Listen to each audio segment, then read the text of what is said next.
How to create Facebook cover photo using Canva. প্রথমে আপনার laptop অথবা কম্পিউটারটি ওপেন করুন। আপনার পছন্দের যে কোনো একটা ব্রাউজারে ক্লিক করুন। এরপর সার্চ বারে টাইপ করুন canva.com। আপনার সামনে ক্যানভার উইন্ডোটা ওপেন হবে এবং এখান থেকে আপনি জাস্ট টেমপ্লেটের উপর একটা ক্লিক করবেন এবং সার্চ বারে ওপেন হয়ে যাবে। সার্চ বারের মধ্যে আপনি টাইপ করবেন ফেসবুক বা ফেসবুক কভার। অল্প কিছুক্ষণ লোড নেওয়ার পর আপনি দেখতে পারবেন যে ফেসবুক কভারের অনেকগুলো রেডিমেড টেমপ্লেট আপনার সামনে শো করতেছে। আপনার পছন্দের মতো যে কোনো একটা টেমপ্লেট আপনি সিলেক্ট করে সেটাকে কাস্টমাইজ করতে পারেন। উদাহরণস্বরূপ আমি এই টেমপ্লেটটা বেছে নিলাম। এখানে ক্লিক করার পর আপনি এই টেমপ্লেট অনুমান করে আরও অনেকগুলো টেমপ্লেট দেখতে পারবেন। আমি আপনাকে দেখানোর জন্য এটা কাস্টমাইজ করে দেখাচ্ছি। আমি আমার ফেসবুকের কভার ফটোতে যে লেখাগুলো লিখবো সেটা আমি একটা গুগল ডক্স থেকে কপি করে নিচ্ছি। এরপর এখানকার যে লেখাটা আছে এটাতে ডাবল ক্লিক করব, লেখাটা সিলেক্ট হবে। এবার কন্ট্রোল ভি দিয়ে পেস্ট করে দেব।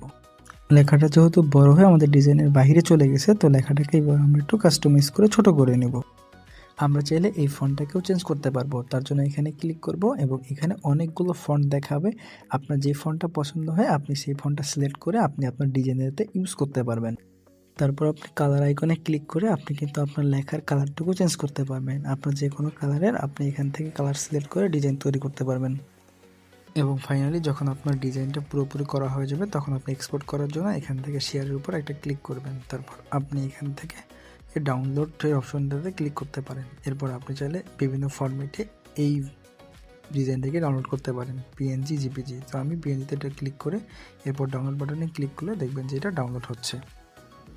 অ্যান্ড ফাইনালি আমাদের এটা ডাউনলোড কমপ্লিট হয়েছে। আপনি এটা দেখতে হলে এখানে ক্লিক করবেন, দেখবেন যে এটা আপনার কম্পিউটার মেমোরিতে সেভ হয়ে গেছে।